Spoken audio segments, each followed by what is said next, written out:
Всем зрителям большой привет, с вами Ктархонт, это Hearts of Iron 4 и выполнение ачивки за Венгрию, связанной с созданием Австро-Венгрии. Постойте, не спешите писать, что я это много раз делал и много кто делал другой на ютубе. Нет, ибо это не просто создание Австро-Венгрии в ее, там, скажем, исторических границах. В этой ачивке надо обязательно контролировать регион Силезии, верхний и нижний, то есть захватить их у Германии, и притом не просто контролировать, а именно держать под своим контролем, то есть надо замириться с Рейхом и по миру забрать эти территории. Кроме того, надо контролировать один регион во Франции, еще, конечно, ряд регионов в Италии и регионы Великобритании, которые находятся на Ближнем Востоке, то есть это Иорданию и Палестину. И, как вы понимаете, тоже их надо забрать по миру, и в итоге это выходит, что нам надо повоевать с Осью и повоевать с союзниками, и обе эти войны довести до конца, одержать победу и забрать по миру нужные регионы. Надеюсь, вам будет интересно за этим наблюдать. Кстати, первым, кто угадал, какая же это ачивка, это Антон Полоцкий. У меня был пост в сообществе, и он первым написал, что это Австро-Венгрия. Поздравим его с этим делом, молодец. Следите также за сообществом. Первыми угадываете, какую же я ачивку выполняю по скриншоту, который я размещаю, и также попадете в ролик. Ну что ж, всем приятного просмотра. Отто коронован в Венгрии. В своей коронационной речи он поблагодарил народ Венгрии за верность и дал обет снова собрать воедино земли Габсбургов, пообещав, что на этот раз центром объединения державы будет Венгрия. Теперь полноценное королевство. Требуем референдум от Австрии. Победа на референдуме. Все командиры присоединятся. Государство Королевство Венгрии аннексирует государство Австрия. Проведена реставрация Австро-Венгрии. Словно феникс из пепла. Смотрите, пока какая она маленькая, несуразная, но в будущем станет большой и грозной силой. Смотрим, что же ответит нам Чехословакия на предложение ее защиты. И Богемия возвращается в империю. Замечательно. Ух, у нас армия теперь 302 тысячи. Все, что надо, мы прям получили. Ну и теперь со спокойной душой можем идти на претензии на Трансильванию. Получаем претензии на Трансильванию сейчас. И Румыния отказывается. Это 100% почти всегда, без всяких вопросов, и нам здесь дают. Нефть не лучший повод для войны, мировую напряженность кипнуть, либо же поднять мировую напряженность, получить лимит для напряженности, временно оправданные цели минус и скорость планирования, да еще просто базовой поддержки войны. Конечно же, мы выбираем с вами нижний вариант. Пока у нас действует этот модификатор, вот эту вот напряженность, временное оправдание, минус и все остальное, я оправдаю цель против Югославии. Давайте это сделаем. Нам надо выбрать посредников данных переговоров. Давайте-ка, знаете, что сделаем? Чемберлен. Да, Чемберлен. Ты же не хочешь войн на континенте? Обратиться к Великобритании. Посмотрим, что она нам ответит. Румыния отдает Трансильванию. Мировая напряженность -1. Подготовка к войне будет убрана, но нам-то уже поздно. У нас она уже идет. Замечательно. Вот этот прекрасно. Великобритания с Чемберленом. Это самый лучший подарок для тех стран, которые решили собраться в 30-е годы и восстановить свои границы. Ну все, смотрите. Бамс. Оправдание готово. Никто не вступился. Кстати, я очень боялся, что сейчас закончится гражданка и тогда напряжение подскочит. Но все-таки нет. 22 напряжения. Мы можем спокойно влетать на Югославию. Объявляем войну. Наша армия готова. Сразу же погнали. Перевооружение готово. Договор никакой на нас не влияет. Теперь мы сами можем спокойно менять, во-первых, экономику. И потом будем также себе менять обезоруженную нацию. Ну, с рекрутами у нас пока более-менее. Они сейчас будут все равно расти, потому что у нас уже 1%. Так что это не так критично. Остается буквально 5%. Сейчас Сараево забираем.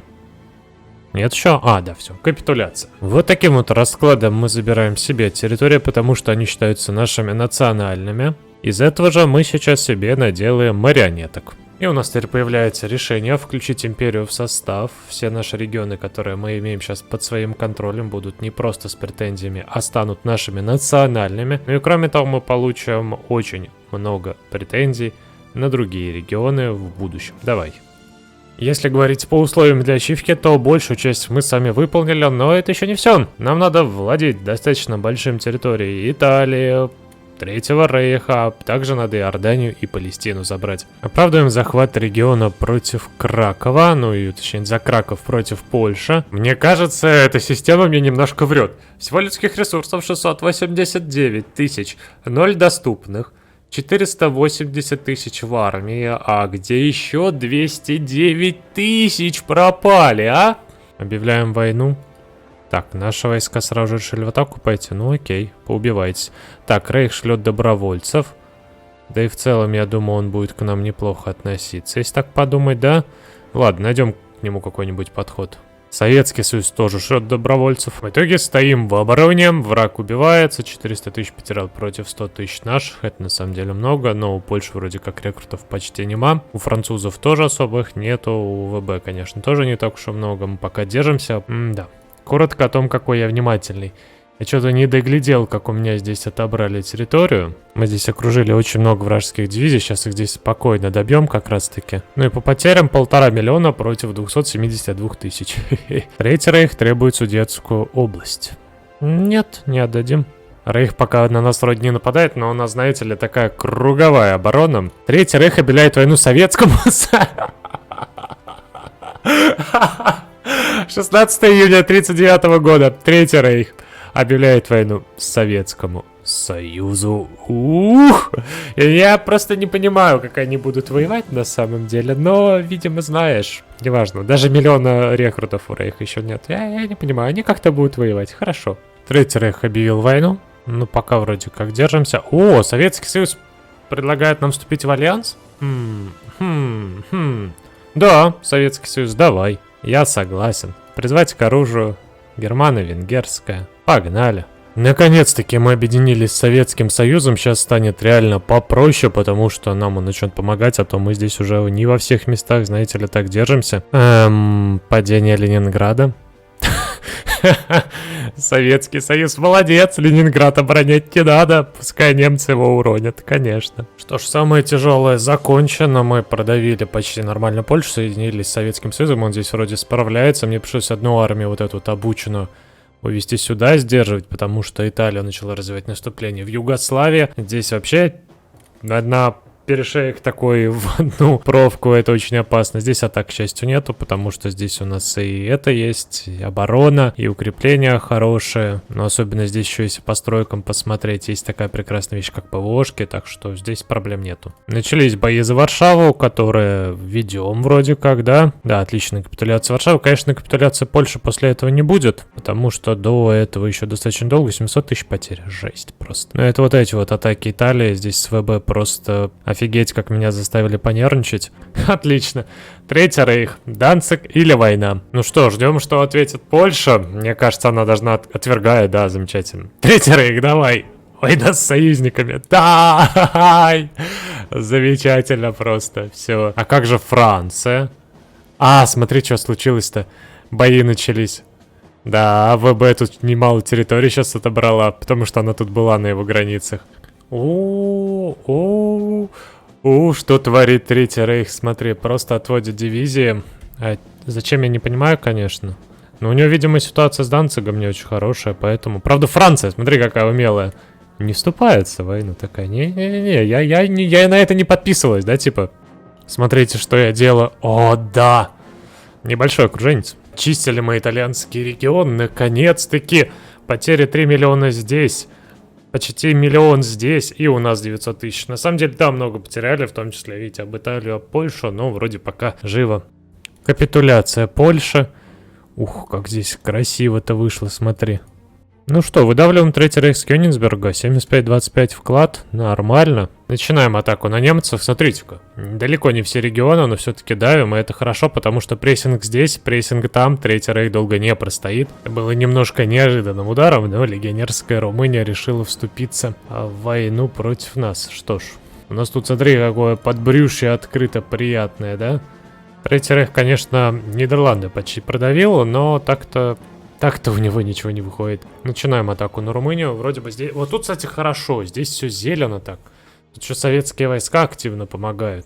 А что у Советского Союза с... чистка уже не так сильно влияет. Кстати, смотри, битвы за Берлин идут. Падение Бухареста, Румыния тоже капитулирует. Ну все, Балканы прикрыты. Болгария тоже капитулировала. Я не знаю, на что они надеялись, но в итоге... Вы видите, к чему это привело. Мы только захватили Румынию и Болгарию. Притом мы не были агрессорами, на нас напали сами. Смотрите, что осталось от Третьего Рейха. Бедный, бедный Рейх. Когда-то он был силой, грозной мощью, который такой рядышком со мной сидел, помогал в войне с союзниками. А потом что-то случилось, и все. 65-35 вклад. Третий Рейх капитулирует. Замечательно. Но. Ну и теперь здесь, как говорится, остается совершенно несложная вещь, это капитулировать Францию. Ну, конечно, это что, надо постараться. Разделили мы Италию на два, и теперь вообще атака пошла приятно, по сути. Если мы сейчас разберемся с Италией, то да, эта победа полная будет над Альянсом. Да, 2 миллиона потерь, конечно. Больше, чем у Советского Союза даже. Ну все, почти капитуляция Италии. Нам, видно, дождаться надо немножко. Ниццу взятие, да? 20-20. Чуть-чуть. И даже напасть. Замечательно. 1770 очков против 1155. Что ж, нам надо с вами будет забрать вот эти вот Силезию. Нам надо будет забрать Тоскану, Эмилию, вот этот, короче, вот этот весь регион от Италии. Если что, это именно то, что нужно для ачивки. Да, границы будут странные, особенно с учетом того, что Пьемонт будет в итоге не под нашим контролем. Хотя, может быть, его даже имеет смысл взять под наш, чтобы это хоть как-то смотрелось, потому что вот так вот нам надо забирать. Италию я буду делать марионеткой, и вот это вот будет выглядеть, конечно. Вот такой вот у нас в итоге мир. Но это пока еще не закончено, естественно. Давайте, готово, нажимаем. В итоге Советский Союз забрался 10 регионов, мы 11 забрали, в целом равно и куча марионеток, естественно, да? Притом, Советский Союз в основном Африку себе забрал, он тут себе марионеток наделал, здесь наделал марионеток. Также он себе забрал Албанию, ну ладно, я молчу. Я себе сделал вассалами Болгарию, сделал себе вассалами Румынию, уже на сей раз не легионерского королевства Румынию, Буковину забрал, которая нам нужна. Также я забрался Нижнюю Силезию и Верхнюю Силезию, которые нам нужны. Забрал вот эти вот регионы, которые нам необходимы. Пьемонт тоже забрал себе, потому что иначе это слишком как-то выглядит для Италии.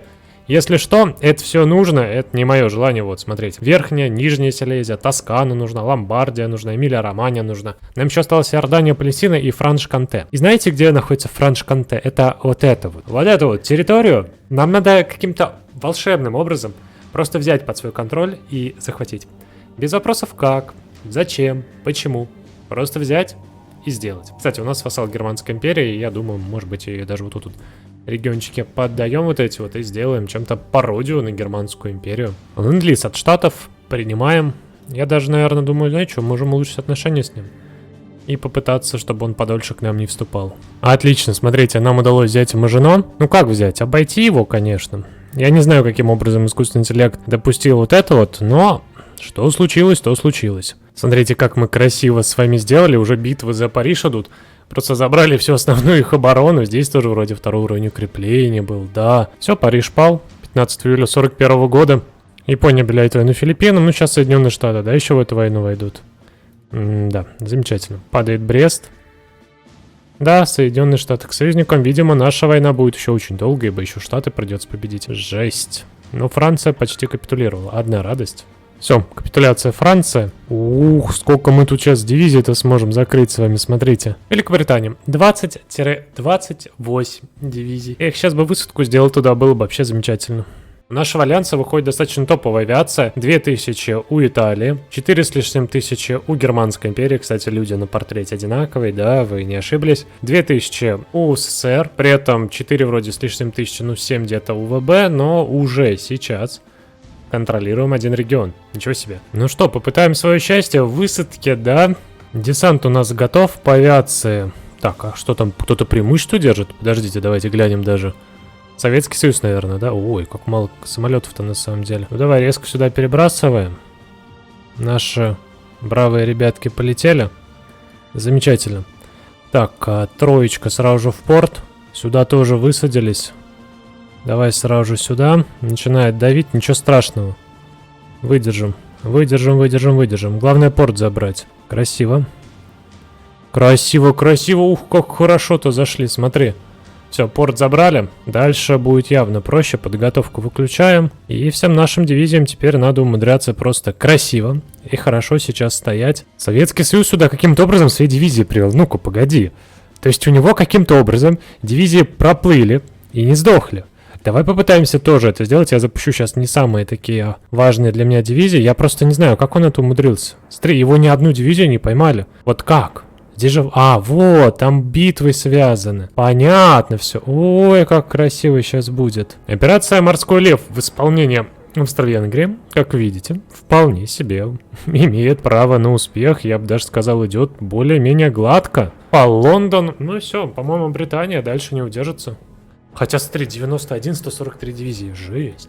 По-моему, Британия не ждала такой высадки, она просто, я не знаю. Она вроде что-то и может, ну вот она вроде как здесь сопротивляется, но в итоге это как-то бессмысленно. Советские войска каким-то образом сюда проскочили, я не понимаю, как вражеский флот работает. Просто ладно я как-то проскочил, когда битва была, Советы просто раз за разом проскакивают. Все, Соединенное Королевство капитулирует. Ну и сколько теперь у Великобритании дивизий? 25-41. Замечательно. Осталось каким-то образом высадиться в Америку. По-моему, Советский Союз прозрел, и смотрите, просто стоит в обороне и дает врагам убиваться об себя. Ты молодец.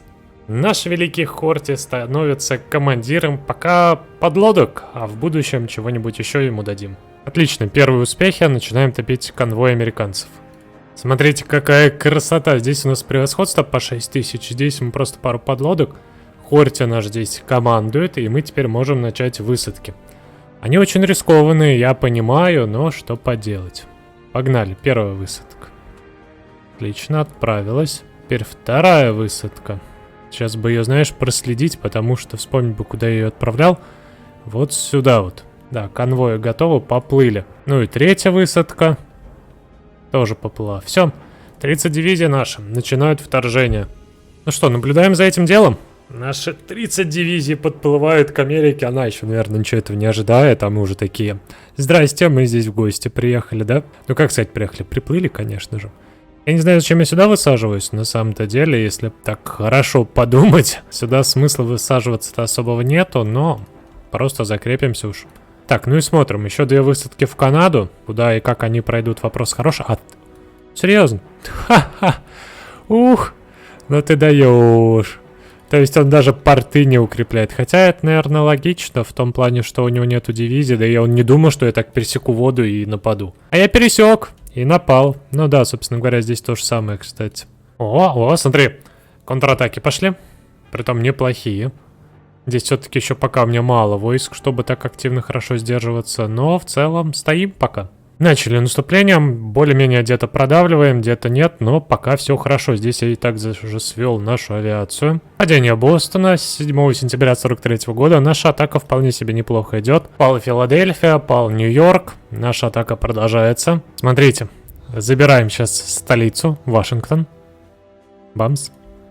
Кстати, очень много радаров у противника, это и немножко доставляет, но с другой стороны, я их легко забираю и использую потом для себя же. Знаешь, у меня такое ощущение, что я сейчас Японию спасаю, потому что Япония уже прям, ну не знаю, на грани.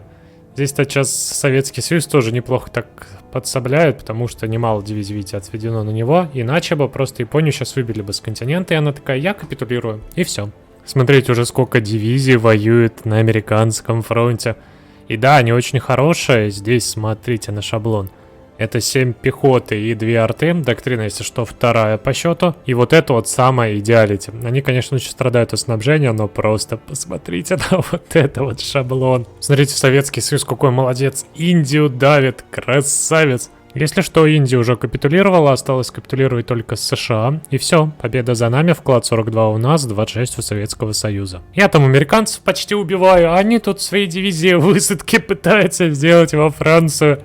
Гениальность искусственного интеллекта — это нечто. Да, от Америки уже почти ничего не осталось. Остается 1% всего-навсего, и Соединенные Штаты капитулируют. Враг потерял в войне 14 миллионов рекрутов почти. Из них 5 миллионов, кстати, потеряли для Соединенные Штаты. 1,5 миллиона нас, а мы о них потеряли 808 тысяч. Но это с учетом того, что, смотрите, атака автоматическая, так еще и с агрессивным выполнением, поэтому, понятное дело, много потерь. Ну и ладно, на данном этапе игры это уже не страшно. Как же все-таки красиво Австро-Венгрия.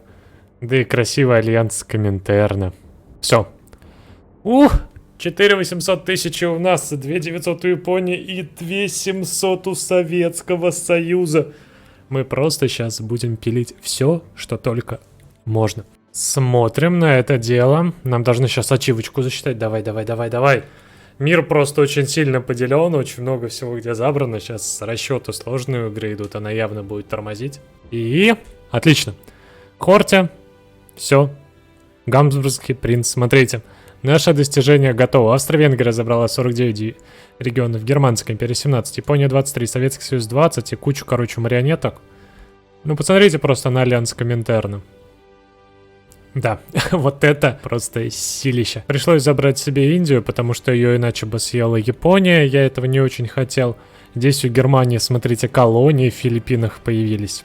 Я решил, что им нужны земли. Империя Эму и Республика Зеландия — это наши марионетки. Также, смотрите-ка, лоялисты. Ух, я тут, конечно, хотел все им отдать, но вышла какая-то кривотня с Германской империей. Я немножко не туда мискликнул, извините. И еще здесь Канадское народное содружество. Но почему-то я ждал, пока СССР съест это и отдаст это Канаде. Но, как видите, сюда уже начала вторгаться Япония своими аппетитами, скажем так. И пришлось поэтому забирать все-таки мне. С Францией я очень долго думал, как разделить, потому что нам вот этот регион нужен, и как бы к нему дорожку. Я решил сделать вот по такой странной линии, типа юг Франции подо мной, а север я оставлю под Францией Бурбонов. Великобритания тоже стала моим вассалом. Ну, то есть, вы понимаете, 300 кораблей, 61 корабль, 296 кораблей, 29 кораблей, 378 подлодок. Ну и, конечно же, рядом с нами Советский Союз. Колония. Я решил в Африке здесь вот себе стать принцем Египта, Иордании и Сирии. И также принцем немного Северной Африки. Тоже тут подсобирать все территории.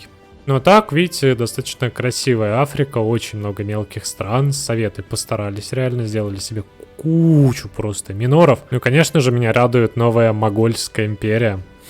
Японский протекторат. Собственно, на этом наше прохождение будет подходить к концу. Япония под конец расторгла пакт о ненападении, чем самым, скорее всего, намекая на то, что будет война с нами, с Коминтерном. В то время Австро-Венгрия тоже начинается небольшие, так скажем, терки с Советским Союзом, потому что отношения всего-навсего 40. Но, как вы понимаете, огромнейшая армия, промышленность, здесь явно война будет неинтересной. Я бы даже сказал, она будет очень скучной. Но оставим мир в данном положении. Вы интересно, вы можете здесь сами придумать, как пойдет история дальше. Надеюсь, вам это видео было интересно. Вы поддержите его своими лайками, комментариями, советами и предложениями. Не забывайте подписываться на канал, ставить колокольчик себе, жмякать на него, чтобы приходили оповещения. Ну и всем до скорых встреч. Пока-пока.